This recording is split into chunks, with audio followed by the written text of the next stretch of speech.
வணக்கம் நேர்களே, மருத்துவம் குறித்த சிறப்பு நிகழ்ச்சிக்கு உங்களை வரவேற்கிறோம். இந்த நிகழ்ச்சியில் மிக முக்கியமான ஒரு உடல்நலம் சார்ந்த பிரச்சனை குறித்து நாம் பேச இருக்கின்றோம். இந்த பிரச்சனை இந்தியாவில் வேகமாக அதிகரித்து வருகிறது. ஆனால் அதே நேரத்தில் இது மிக குறைந்த அளவில் தான் பேசப்படுகிறது. விழிப்புணர்வு மிக குறைவாகவே உள்ளது. அதுதான் ஆரம்ப கட்ட நீரிழிவு நோய். இந்தியாவில் தற்போது 5 நபர்கள் ஒருவர் இந்த பிரச்சனையோடு வாழுகிறார்கள் என்றும், இன்றைய காலகட்டத்தில் 22.25 விழுக்காடு இந்தியர்களுக்கு சர்க்கரையுடன் கூடிய டீ சாப்பிட முடியாத ஒரு நிலை உள்ளது என்றும் புள்ளி விவரங்கள் தெரிவிக்கிறது. இதை பற்றி நாம் பேசக்கூடிய இந்த நிகழ்ச்சி என்பது நம்பகமான சுகாதார பாதுகாப்பு கூட்டாளியான யுஎஸ்பி பார்மா வழங்கும் CSR சமூக பொறுப்பு முயற்சியின் ஒரு பகுதியாகும். நீரிழிவு நோயை வெல்லுங்கள், மாரடைப்பை தடுங்கள் போன்ற பிரச்சாரங்களின் வழியாக மக்கள் தங்கள் உடல்நலத்தை நீரிழிவு தொடங்குவதற்கு முன்பே எப்படி தடுக்க வேண்டும், என்னென்ன மாதிரியான யுக்திகளை கையாள வேண்டும் என்பதையே யுஎஸ்பி முன்னெடுத்து வருகிறது. இந்த அடிப்படையில் முன் நீரிழிவு நிலை என்றால் என்ன, நமது வாழ்க்கையை எப்படி மாற்றலாம், உணவு முறை, மனநிலை, தூக்கம் எல்லாம் இதில் எப்படி முக்கிய பங்கு வகிக்கின்றது என்பதை பற்றி தெளிவாக விளக்குவதற்கு நம்முடன் 3 நீரிழிவு சிறப்பு நிபுணர்கள் இணைந்திருக்கிறார்கள். Doctor S Sivabalamurugan, doctor R Ramkumar மற்றும் டாக்டர் எஸ் அருண் விஸ்வநாத். 3 பேரும் நிகழ்ச்சியில் வரவேற்கிறோம். டாக்டர் ராம்குமார் சார், உங்ககிட்ட இந்த நிகழ்ச்சி தொடங்குறேன். ப்ரீ டயபெட்டிக் அப்படின்னு சொல்லக்கூடிய முன் நீரிழிவு, அதை பற்றி நம்ம விளக்கமாக பேச இருக்கின்றோம். இந்த முன் நீரிழிவு நோய் அப்படின்னா என்ன, இது நீரிழிவு நோயோடு எப்படி வேறுபடுது, இரண்டுக்கும் என்ன வித்தியாசம் சார்? வணக்கம். இன்றைய காலகட்டத்தில் 22% இந்தியர்களுக்கு உங்களுக்கு ப்ரீ டயபெட்டிஸ், அதாவது சுகருக்கு முந்தின ஸ்டேஜ்னு சொல்லுவோம். It is not a diabetes, but it's a pre diabetic condition. ஓகேங்களா? இது அப்படின்னா இட்ஸ் ஒரு ஆரம்ப கட்ட எச்சரிக்கைன்னு அர்த்தம். அதாவது நீரிழிவை வெல்லுங்கள், மாரடைப்பை நிறுத்துங்கன்னு சொல்ற பிரச்சாரத்துக்கு இது ப்ரீ டயபெட்டிஸ் உங்களுக்கு ஃபியூச்சர்ல உங்களுக்கு சக்கரவாதி வரும்ன்றது ஒரு இதுன்னு வச்சுக்கோங்களேன். ஒரு it shows that you will get a pre diabetes in the future. Arun Viswanath sir, ஒரு பிரச்சனை அப்படின்னு நம்ம கிட்ட வரும்போது அறிகுறிகள் அப்படிங்கிறத மிக முக்கியமாக நாங்கள் பார்க்குறோம். அறிகுறிகள் இருக்கக்கூடிய நிலையில் தான் ஒவ்வொரு நபரும் மருத்துவர் அணுகிறதும் அதற்கான தீர்வு நோக்கி போகிறதும் அப்படிங்கன்னு பார்க்க ஆரம்பிப்பாங்க. இப்போ அறிகுறிகள் எதுவும் இல்லை அப்படின்னா மக்கள் ஏன் கவலைப்படணும் அப்படிங்கிற கேள்வி இருக்கு இல்லையா சார்? நிச்சயமா சார். அதாவது ப்ரீ டயபெட்டிஸில் அறிகுறிகள் கண்டிப்பாக இருக்காது. பட் ஆனால் என்னென்னா, அந்த சர்க்கரை சார்ந்த காம்ப்ளிகேஷன்ஸ், பிரச்சனைகள், பக்க விளைவுகள் சொல்லுவாங்க இல்லையா? இப்போ ஒரு கண்ணில் பிரச்சனை, நம்ம சிறுநீரகத்தில் பிரச்சனை, இல்லை இருதயத்தில் பிரச்சனை, இந்த பிரச்சனைகள்லாம் ஆக்சுவலாக ப்ரீ டயபெட்டிஸ் ஸ்டேஜ்லேயே உங்களுக்கு ஸ்டார்ட் ஆயிரும். அறிகுறிகள் இருக்காது, ஆனால் காம்ப்ளிகேஷன்ஸ்க்கான ஸ்டார்டிங் பாயிண்ட் இந்த ப்ரீ டயபெட்டிஸ். ஸோ நம்ம ஒரு தடுப்பு நடவடிக்கை எடுக்கணுங்கிறத இந்த ஸ்டார்டிங் பாயிண்ட்லேயே ஸ்டார்ட் பண்ணது அந்த காம்ப்ளிகேஷன்ஸை நம்மளால் தடுத்து நிப்பாட்ட முடியும். ஜென்ரலாக டயபெட்டிஸ் வர்ற வரைக்கும் வெயிட் பண்ணி அதுக்கப்புறமா நம்ம அதுக்கு தடுப்பு நடவடிக்கைகள் எடுத்தாலுமே ஒரு சிலருக்கு நிச்சயமாக அந்த பக்க விளைவுகள் வரதான் செய்யுது இல்லையா? அதை தடுத்து நிப்பாட்டுறதுக்கு இந்த ப்ரீ டயபெட்டிஸ் ஸ்டேஜ் தான் சரியான நிலை. ஸோ ஈவன் தோ சிம்டம்ஸ் இல்லைன்னா கூட, தொந்தரவுகள் இல்லைன்னா கூட, ப்ரீ டயபெட்டிஸ் ஸ்டேஜ்லேயே அதை கண்டுபிடிச்சி அதை ப்ரிவென்ட் பண்ணுறதுக்கு இல்லை ரிவர்ஸ் பண்ணுறதுக்கான முயற்சிகள் கண்டிப்பாக எடுக்கணும். ஏன்னா காம்ப்ளிகேஷன்ஸ் ஈவன் ப்ரீ டயபெட்டிஸ் ஸ்டேஜ்லேயே நமக்கு ஸ்டார்ட் ஆயிடும். சிவபாலமுருகன் சார், இப்போது குழந்தைகள் அப்படி இல்லாட்டி டீனேஜர் அப்படின்னு சொல்லக்கூடிய இந்த 13 வயதிலிருந்து 19 வயதுக்கு உட்பட்டவர்களுக்கு இந்த ஆரம்பகட்ட நீரிழிவு நோய் அப்படிங்கிறது இருக்க முடியுமா? அதுக்கான பாசிபிள் இருக்கா சார்? குறிப்பாக நகர்ப்புறங்களில் அதிகமான இளம் இந்தியர்கள் நீரிழிவு நோயால் பாதிக்கப்பட்டுள்ளார் என்பதை நாம் பார்க்கிறோம். அதற்கான காரணம் அதிகரித்து வரும் குழந்தை பருவ உடல் பருமன், உடல் செயல்பாடு இல்லாமை, அதிக திரை நேரம் செலவிடுதல், டிவி, செல்போன் மற்றும் ஆரோக்கியமில்லாத உணவு உட்கொள்ளுதல், பதப்படுத்தப்பட்ட, தொகுக்கப்பட்ட மற்றும் அதிகம் சர்க்கரை உள்ள உணவுகள் உட்கொள்ளுதல் ஆகியவை இதற்கு காரணமாக அறியப்படுகிறது. உதாரணமாக, உங்கள் குழந்தை அதிக எடையுடன் இருந்தாலோ அல்லது அதிக எடையுடன் பிறந்தாலோ, குடும்பத்தில் நீரிழிவு நோய் இருந்தாலோ முன்கூட்டியே பரிசோதனை தேவைப்படலாம். ஒரு லேன்செட் என்ற ஒரு ஆய்வு அறிக்கையில் 2022 கணக்குப்படி 12.5 மில்லியன் உடல் பருமன் அதிகரித்திருக்கிறது என்று அறியப்படுகிறது. இதுவே 2025 17 மில்லியன் என்று ஆராயப்பட்டிருக்கிறது.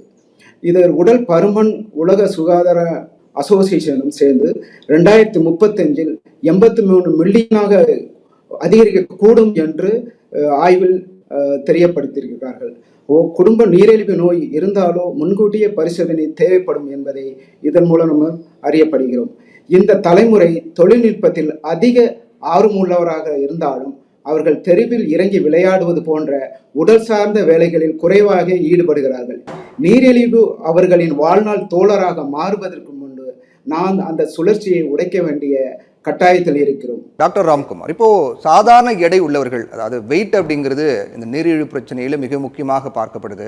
சிலருக்கு ரொம்ப உடம்பு வெயிட் லாஸ் ஆகிடும். அப்படி இருக்கும்போது ஒரு சாதாரண எடை உள்ளவர்களுக்கு இந்த ஆரம்பகட்ட நீரிழிவு நோய் இருக்கலாம் அப்படிங்கிறது உண்மையா? இந்த ப்ரீ டயபெட்டிக் பொறுத்த வரைக்கும் வெயிட் அப்படிங்கிறது நார்மலாக தான் இருக்காங்க. அப்படிப்பட்டவங்களுக்கு இந்த ப்ரீ டயபெட்டிக் இருக்கும் அப்படிங்கிறது உண்மையா சார்? நல்ல கேள்வி. இப்போ எல்லாரும் நினைக்கிறது வந்து குண்டா இருந்தா டயபிட்டிஸ் வரும், குண்டா இருந்தா ப்ரீ டயபிட்டிஸ் இருக்குன்ற மாதிரி திங்க் பண்றாங்க. பட் இந்தியா போன்ற ஏசியன் பாப்புலேஷன்ல பாத்தீங்கன்னா விசரல் ஃபேட், அதாவது உடல் உறுப்புக்குள் இருக்கிற ஃபேட் வந்து அதிகம். இதுக்கு பேரு தான் தின் அவுட் சைட் ஃபேட் இன்சைட், அதாவது வெளியே மெல்லியது உள்ளே கொழுப்பு.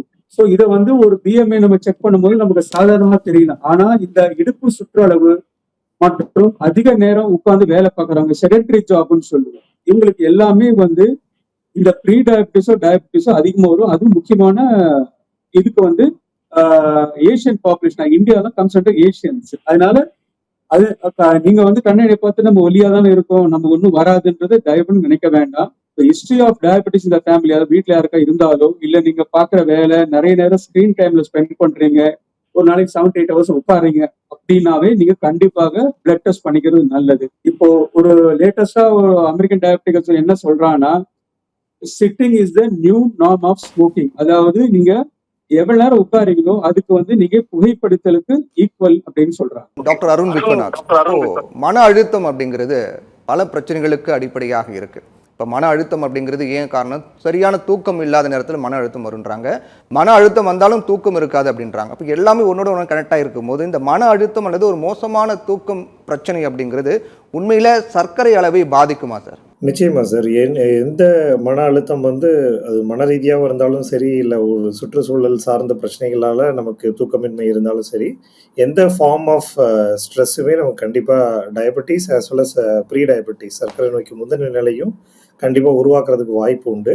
ஸோ மன அழுத்தங்கள், அதுக்காக மன அழுத்தங்கள் இழுக்காமல் இருக்க முடியாது இல்லையா? எல்லாருமே ஓரளவு ஒரு ஃபார்ம் ஆஃப் ஸ்ட்ரெஸ்ஸில் இருப்போம். ஸோ அந்த ஸ்ட்ரெஸ் கோப்பிங் மெக்கானிசம், மன அழுத்தங்களை தாங்கக்கூடிய வழிவகைகளை நம்ம கொஞ்சம் ஃபாலோ பண்ணால் நல்லாயிருக்கும். ரிலாக்ஸேஷன் எக்ஸசைசஸ், இல்லை ப்ராப்பர் பெட் டைம். என்ன மன அழுத்தம் இருந்தாலும் எனக்கு இந்த நேரத்தில் கரெக்டான நேரத்தில் நான் தூங்கிடணும், இரவு நேர உணவை ரொம்ப சீக்கிரமாக சாப்பிட்றது, அண்ட் மேபி ஸ்லீப்பை ப்ரமோட் பண்ணுறதுக்கு, தூக்கத்தை ப்ரமோட் பண்ணுறது மாதிரி விஷயங்கள், ஒரு லைட் மியூசிக் கேட்குறது, நைட் டைம் பெட் டைமுக்கு அட்லீஸ்ட் ஒரு 1 hour பிஃபோர் ஸ்ட்ரிக்டாக வந்து screen time, mobile, laptops and டிவியை கொஞ்சம் ஸ்டாப் பண்ணிவிட்டு ஏதாவது ஒரு லைட் மியூசிக் ஏதாவது கேட்குற மாதிரி பழக்கங்களை கட்டாயமாக நம்ம ஃபாலோ பண்ணணும். அண்ட் மனதை அமைதிப்படுத்தக்கூடிய விஷயங்கள், அது ஒவ்வொருத்தருக்கும் ஒவ்வொரு மாதிரி வேறுபடலாம். சில பேருக்கு யோகா மூலமாக அதை அச்சீவ் பண்ணலாம், சில பேர் வந்து இறை நம்பிக்கை உள்ளவங்க வந்து கடவுள் தியானங்கள் மூலமாக அதை அச்சீவ் பண்ணலாம். ஸோ ஏதோ ஒரு கோப்பிங் மெக்கானிசம், மன அழுத்தங்களை தாங்கக்கூடிய அந்த வழிவகைகளை நம்ம கண்டறிந்து அதை கொஞ்சம் ஃபாலோ பண்ணோன்னா நிச்சயமாக அது மூலமாக இந்த டயபெட்டிஸில் ப்ரீ டயபெட்டிஸ் வரக்கூடிய கான்ட்ரிபியூஷனை நம்ம குறைக்கலாம். ஓகே, நம்ம தொடர்ந்து பேசுவோம் சார். டாக்டர் சிவபால முருகன், இப்போது சர்க்கரை அளவு தொடர்பாக நான் செக் பண்ணிக்க விரும்புகிறேன், நான் சர்க்கரை பிரச்சனையிலேருந்து விடுபட விரும்புகிறேன் அப்படின்னு நினைக்கக்கூடிய ஒருத்தவங்க அது தொடர்பாக அவங்க உடம்பு அடிக்கடி பரிசோதிக்கணும் அப்படிங்கிற மாதிரி விஷயங்களாக இருக்குது. ஒரு விழிப்புணர்வோடு இருக்கணும் அப்படின்னு நினைக்கிறவங்க எத்தனை முறை இந்த சர்க்கரை பரிசோதனையை செஞ்சுக்க வேண்டும்? எப்பப்போ, என்ன, எவ்வளோ டியூரேஷன் டைம் செய்யணும் சார்? அது உடல்நிலை சரியில்லாமல் இருப்பவர்கள் மட்டுமல்ல, நலமாக இருக்க விரும்பும் அனைவருமே பரிசோதனை செய்து கொள்ள வேண்டும். நார்மலாக இப்போ 30 வயது மேற்பட்டவராக இருந்தால் குடும்பத்தில் யாருக்காவது சர்க்கரை நோய் இருக்குது, அது குடும்ப வரலாறு இருக்குது, உடல் பருமனா இருக்கு, உயர் ரத்த அழுத்தம் இருக்கு போன்ற ஆபத்து காரணங்கள் கொண்டிருக்கிறவர்கள் அனைவருமே வருடத்துக்கு ஒரு முறை ரத்த பரிசோதனை செய்து கொள்ள வேண்டும். சர்க்கரை நோய் வருவதற்கு முன்பாக. சப்போஸ் நீரிழிவு நோய் ஆரம்ப நிலை இருப்பவர்கள் அல்லது சோர்வு, அதிக பசி, அடிக்கடி சிறுநீர் கழித்தல் போன்ற ஆரம்ப அறிகுறிகள் கொண்டிருப்பவர்களுக்கு பரிசோதனை அடிக்கடி தேவைப்படலாம். மேபி ஒன்ஸ் இன் 3 months, அது மந்த்லி கூட, சிலருக்கு அதிக சுகர் இருக்கிறவர்கள் மந்த்லி கூட செக் பண்ணி அதை சரிப்படுத்திக் கொள்ள வேண்டும். ஸோ அறிகுறிகளுக்காக நம்ம காத்திருக்க தேவையில்லை. அறிகுறி வருவதற்கு முன்பாகவே நம்ம இதை பரிசோதித்துக் கொள்ளலாம். அதுதான் நம்ம வள்ளுவர் கூட சொல்லியிருக்கார், வருமுன் காவார்கார் காவாதான் வாழ்க்கை என்ற ஒரு குரல்ல கூட சொல்லியிருக்காரு. ஸோ வருமுன் காப்பது தான் முக்கியம். அதனால நம்ம அதற்கு முன்பாகவே பரிசோதித்துக் கொள்ளலாம். சார், இப்போ நீங்க ஆண்டுக்கு ஒரு முறை பரிசோதிக்கணும், சர்க்கரை அளவு பிரச்சனை இல்லாதவங்க நார்மலாக இருக்கக்கூடியவங்க ஆண்டுக்கு ஒரு முறை பரிசோதிக்கணும் அப்படின்னு சொன்னீங்க. இப்போ சில அறிகுறிகள் இருக்கு அப்படின்னா இது சர்க்கரை அளவு அதிகரிக்கிறதோ இல்லை குறைக்கிறதோ அதுக்கான அறிகுறிகளாக இருக்கும் அப்படின்னு சந்தேகம் வரக்கூடிய சமயத்தில் இது பண்ணலாம் இல்லையா சார்?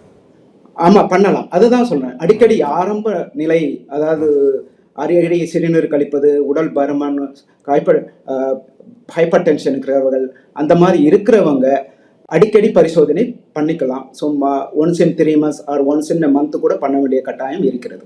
ஒவ்வொரு ஆளுக்கு ஆளு மாறுபடுறது இந்த பரிசோதனை. டாக்டர் ராம்குமார், இப்போ மக்களுடைய வாழ்வியல் முறைங்கிறதும் இன்னைக்கு பல நோய்களுக்கு அடிப்படை காரணமாக இருக்கு.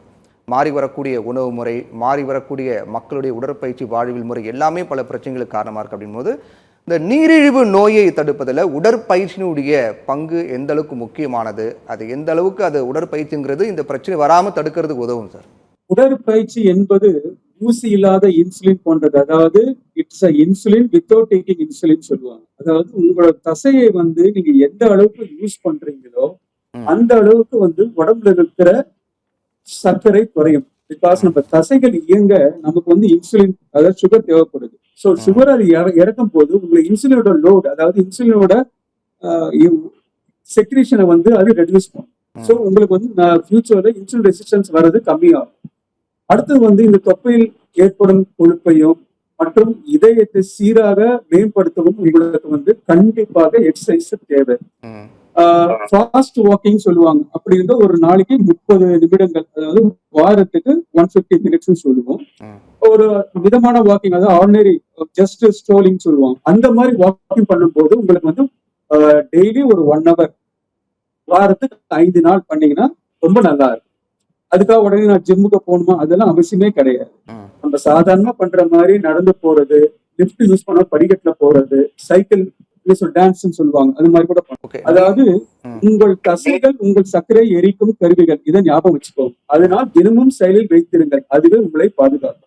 சர்க்கரை அளவு ஏற்ற இறக்கும் அப்படிங்கிறது வந்த பிறகு தொடர்ச்சியாக அதை அப்படியே ஓரளவுக்கு நம்ம கட்டுக்குள்ள கொண்டு வரதுக்கான எல்லா நடவடிக்கை மருத்துவ ரீதியாகவும் உடற்பயிற்சி ரீதியாகவும் நீங்க சொன்ன மாதிரி அதை மேற்கொண்டு வரணும் அப்படிங்கிறதுல மாற்று கருத்து இல்லை. ப்ரீ டயபெட்டிக் அப்படின்னு வரும்போது அது முழுவதுமாக மீளக்கூடியதா, அது முழுவதுமாக சரி செய்யக்கூடியதா சார்? அதுக்கான பாசிபிள் இருக்கா?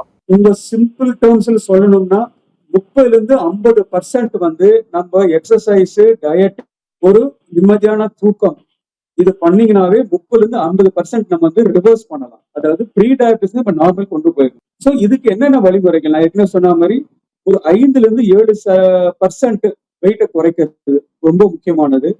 Daily walking, 30 minutes of fast walking or 1 hour of ordinary walking. And முக்கியமானது ஜங்க் ஃபுட்ஸ், இந்த ஃபுட் சாய்ஸஸ், நேரத்துல கண்ட சாப்பிடுறது, நைட் 3 மணிக்கு பிரியாணி சாப்பிடுறது, இந்த மாதிரி எல்லாம் பண்ணீங்கன்னா ரொம்ப கஷ்டம். பிகாஸ் உங்க body will go for confusion. அது என்ன பண்ணுன்னு அதுக்கு தெரியாது. Once you confuse the hormones, உங்களுக்கு ப்ராப்ளம்ஸ் வரதான் செய்யும். So pre diabetes can be a chance it reset button. அதாவது இது வந்துருச்சுனாவே நீங்க கேர்ஃபுல்லா இருந்தீங்கன்னா டெஃபினட்டா நீங்க ரிவர்ஸ் பண்ண முடியும். பட் இதெல்லாம் இருக்கு, ப்ரீ டயபிட்டிஸ் தானே, நமக்கு எதுவுமே கிடையாது, இதெல்லாம் பாத்துக்கலாம் அப்புறம் வரும்போதுன்னு சொல்லி நிறைய பேர் நான் பாத்திருக்கேன். நிறைய பேர் அந்த ஒரு ஆட்டிடியூட்ல இருக்காங்க.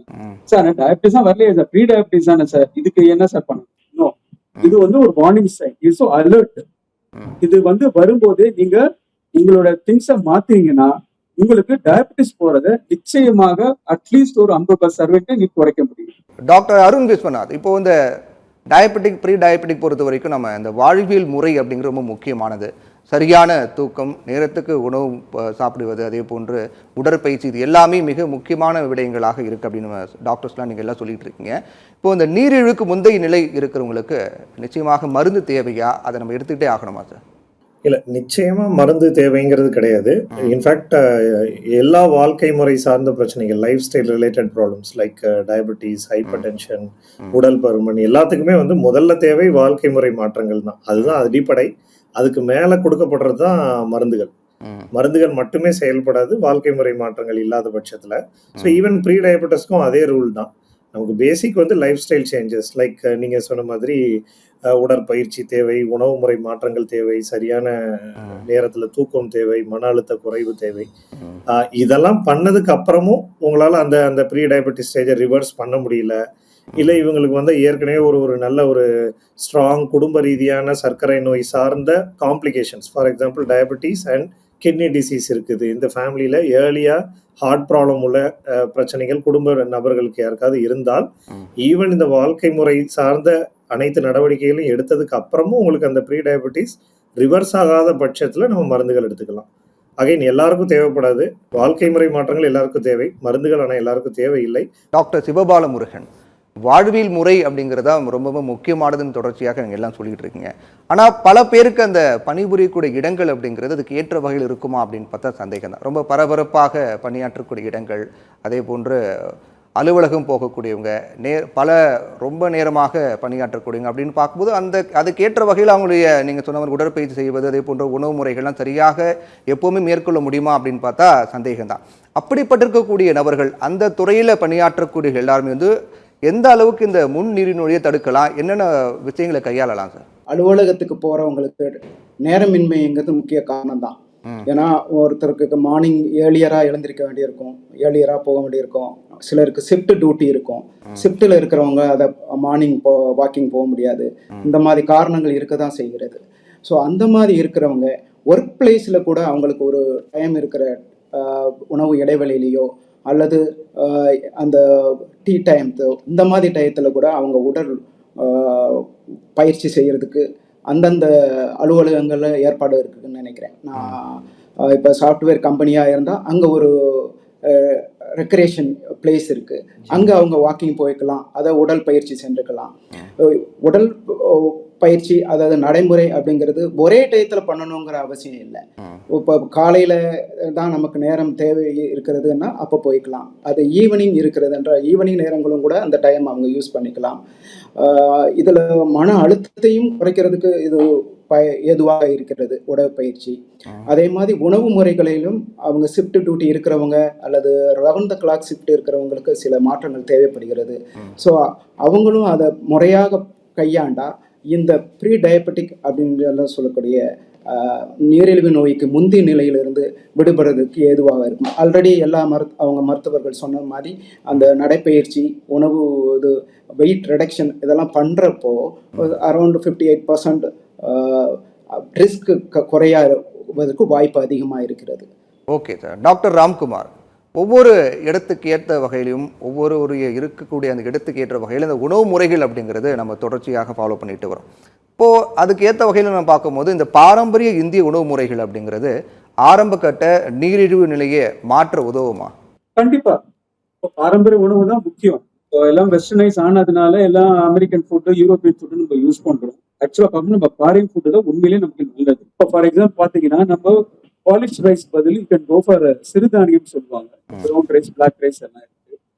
நிறைய நார் சத்து உள்ள ஃபுட் ஐட்டம்ஸ் எடுத்துக்கிறது, தால், கிரீன் லீஃப் வெஜிடபிள்ஸ், பச்சை காய்கறிகள், ஆயில், ரொம்ப ரிஃபைன்ட் ஆயில் இது மாதிரி யூஸ் பண்ணாம முடிந்த அளவுக்கு செக்கு எண்ணெய் மாதிரி யூஸ் பண்ணலாம். ஃபெனுக்ரிக், மஞ்சள், சினமம் இந்த மாதிரி திங்ஸ் எல்லாமே நீங்க எடுத்துக்கிறது உங்களுடைய சுகர் கண்ட்ரோல் பண்றதுக்கு ஹெல்ப் பண்ணும். உங்க ப்ரீ டயபெட்டிஸ் ரிவர்ஸ் பண்றதுக்கு ஹெல்ப் பண்ணும். அதாவது it is not about giving up food. அதாவது நான் உணவை விட சொல்லல, என்ன சாப்பிடுறீங்கன்னு பார்த்து சாப்பிடுறது தான் சொல்றோம். உங்களுக்கு ஈஸியா சொல்லணும்னா ஆக்ட் நவுன்னு ஒரு இது சொல்லலாம். ஏ ஃபார் சுகர் டெஸ்ட் கேளுங்க, அதாவது do a diabetic test for blood sugar. C for cut down on pack foods, sweet sugar, இதுதான் அன்னசரி எல்லாருமே சாப்பிடுறது, லைக் பீஸா, பர்கர் எல்லாமே. T for take a daily walk. நீங்க சொன்ன மாதிரி வாக்கிங் இஸ் ரொம்ப ரொம்ப important. N no for skipping sleep, தூக்கத்தை தியாகம் பண்ணாதீர்கள்.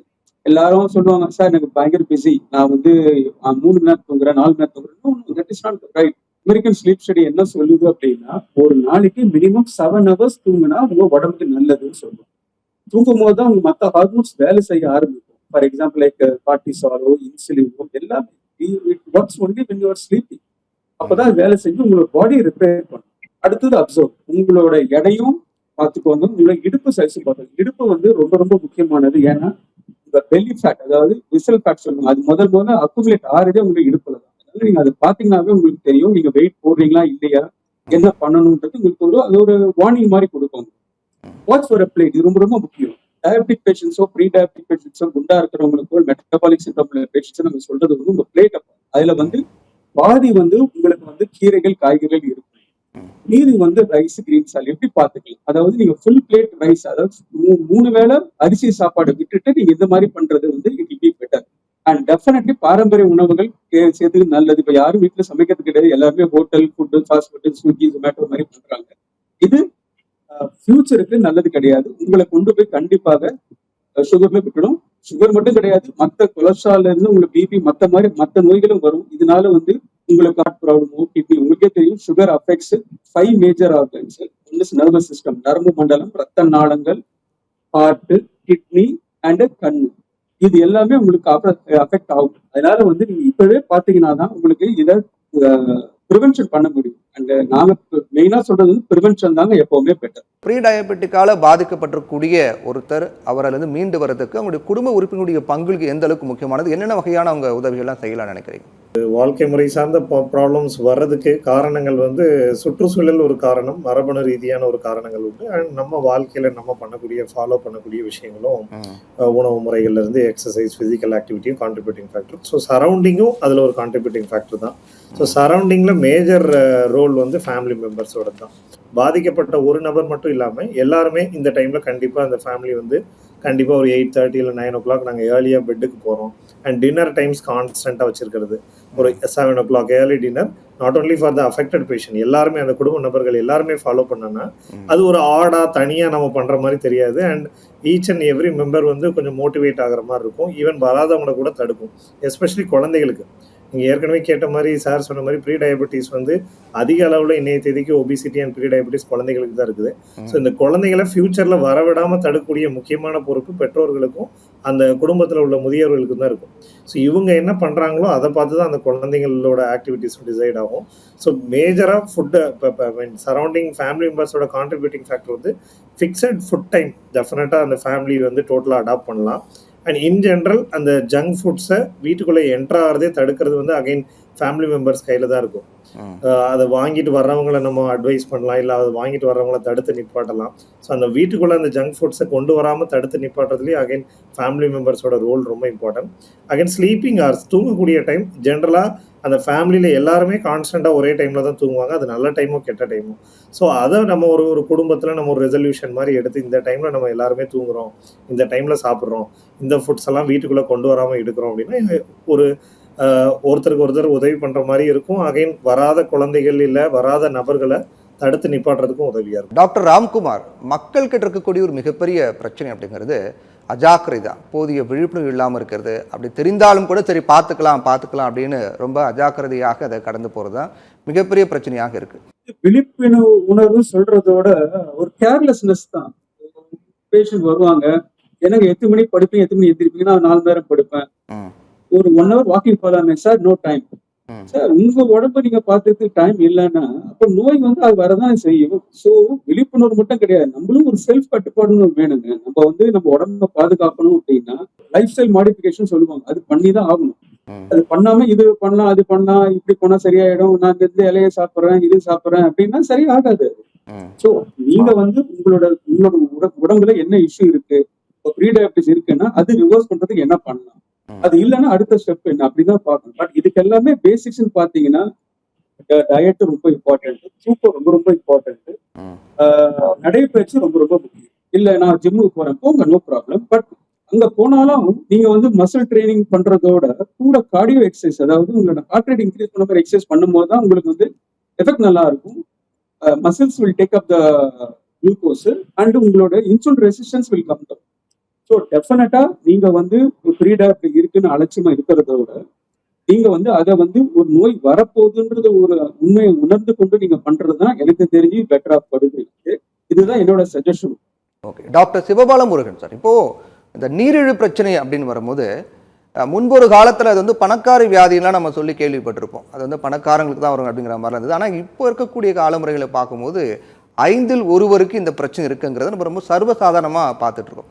இந்த அளவுக்கு இது அதிகரிப்பதற்கான காரணம் என்ன, என்னென்ன மாற்றங்களால் இது எல்லாமே இப்போ அதிகமாகிட்டு இருக்கு, இது வரக்கூடிய காலங்களில் எந்த அளவுக்கு ஒரு ஆபத்தையும் பாதிப்பையும் ஏற்படுத்தும் சார்? நகரத்தில் இருக்கிறது கிராமத்திலையும் இருக்குது. அப்போ உடல் உழைப்பு குறையுது, உடல் பருமன் அதிகரிக்குது, உணவு பழக்கங்கள் அதிகரிக்கிறது, உணவு முறை மாற்றங்கள், தூக்கத்தின்மை, தூக்கங்கிற டைம் மாறுறது, இதெல்லாமே இதனுடைய அதிகரிப்புக்கு காரணங்களாக அறியப்படுகிறது. நிறைய ஆய்வுகள் சொல்கிறாங்க 8 மணி நேரம் தூங்கணும்ன்ட்டு. இப்போ 8 மணி நேரம் தூங்குறதுங்கிறதே கனவாக மாறின மாதிரி இருக்கிறது. ஸோ இது மன அழுத்தம் அதிகரித்து வருகிறது. பள்ளி குழந்தைகள்லேருந்து வேலைக்கு செல்கிற அனைவருக்கும் மன அழுத்தம் அதிகமாக இருக்குது.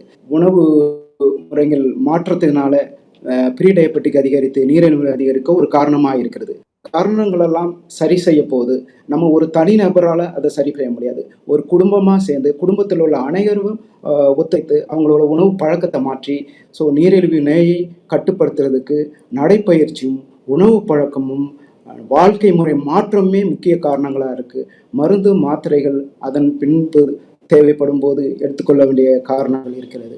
டாக்டர் அருண் விஸ்வநாத், இப்போ இறுதியா நிகழ்ச்சியுடைய கருத்தாக மக்களுக்கு நீங்க சொல்லக்கூடிய விடயம் என்ன? ஸோ எனக்கு ஒரு ப்ரீ டயபெட்டிஸ் வந்துருச்சு அப்படின்னா நான் ஃபஸ்ட்டு பண்ண வேண்டியது, நான் நேற்று வரைக்கும் என்னெல்லாம் பண்ணியிருக்கிறேன், இப்போ அதுலேருந்து எதை மாற்றினா என்னோட இந்த ப்ரீ டயபெட்டிஸ்லேருந்து என்னால் எப்படி விடுபட முடியும், அதை மட்டும்தான் நம்ம யோசிக்கணும். ஸோ ஒவ்வொருத்தருக்கும் ஒவ்வொரு உணவு அளவு இல்லை ஒவ்வொரு உணவு மாற்றங்கள் தேவை. இது வந்து ஒரு இண்டிவிஜுவலைஸ்ட் டெசிஷன் தான். ஸோ காமனாக நம்ம பண்ண வேண்டியது, இப்போ பொதுவாக நம்ம என்ன எடுத்துகிட்டு இருக்கோமோ அதுலேருந்து ஒரு 25% மாவு பொருட்களை குறைச்சிக்கலாம். இதுதான் பண்ண முடியுது. அண்ட் செகண்ட், நம்ம எல்லாருமே காமனாக எல்லாருக்கும் ஒரு அட்வைஸ் சொல்லணும் அப்படின்னா, ஆன் டைம் ஃபுட்டு. ஒரு 8 to 9 பிரேக்ஃபாஸ்ட், ஒரு 1 o'clock லஞ்சு, ஒரு 7 to 8 டின்னர். இப்போ பிரேக்ஃபாஸ்ட் லஞ்சு டின்னர் எல்லாமே உடனே எனக்கு ப்ரீ டயபெட்டிஸ் வந்துட்டு நான் ஒரே சப்பாத்தியாவோ இல்லை நான் வந்து இது வரைக்கும் எனக்கு பழக்கப்படாத உணவுகள் கோதுமை தோசை கூழு கஞ்சின்னு போயிடணும்னு அவசியம் கிடையாது. என்னோட நார்மல் ஃபுட்டையே இப்போ ஃபார் எக்ஸாம்பிள் நான் ஒரு 4 இட்லி எடுக்கிறேன் அப்படின்னா அதில் ஒரு இட்லியோ 2 இட்லியோ நான் குறைச்சிக்கலாம். அண்ட் நான் வெறுமனே ஒரு சட்னியோ பொடியோ எடுத்துகிட்டு இருக்கிறேன்னா அதில் உள்ள நார் சத்தை கூட்டுற மாதிரி இந்த சட்னி பொடிகளை குறைச்சிட்டு எனக்கு கொஞ்சம் சாம்பார், நிறைய காய்கறிகள், நிறைய பருப்பு வகைகள், இல்லை எனக்கு அசைவ பிரியராக இருந்தீங்கன்னா ஒரு முட்டையோ சிக்கன் மட்டனோ ஃப்ரை பண்ணாமல் எடுத்துக்கலாம்.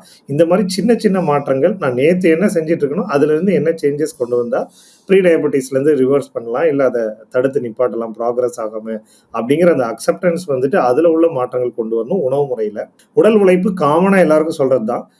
எக்ஸசைஸ் கண்டிப்பாக தேவை. பட் நீங்கள் சொன்ன மாதிரி ஆங்கர் சொன்ன மாதிரி எல்லாருக்கும் எக்ஸசைஸ் பண்ணுறதுக்கு டைம் கிடைக்கிறது இல்லை. ஸோ அப்படி இருக்கிற பட்சத்தில் எக்ஸசைஸ் பண்ண முடியாட்ட கூட நீட்டுன்னு சொல்லுவாங்க.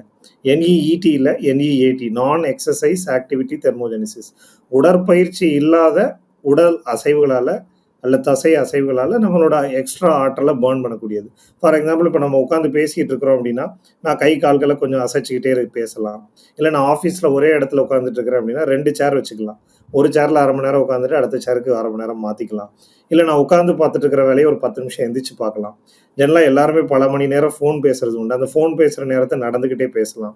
ஃபார் எக்ஸாம்பிள் ஆஃபீஸில் ஒரு டாய்லெட் யூஸ் பண்ணுறீங்க அப்படின்னா அது அதே ஃப்ளோரில் இருக்குன்னா மேபி கொஞ்சம் தள்ளி ஒரு ஃபர்ஸ்ட் ஃப்ளோர்லேயோ இல்லை செகண்ட் ஃப்ளோர்லேயோ போய் டாய்லெட் யூஸ் பண்ணலாம். இல்லை ஆஃபீஸில் எல்லோரும் காமனாக ஒரு ரெசல்யூஷன் மாதிரி எடுத்துக்கலாம். இந்த டைமில் ஃபுட்டு, இந்த டைமில் லஞ்ச் எடுக்கிறோம்.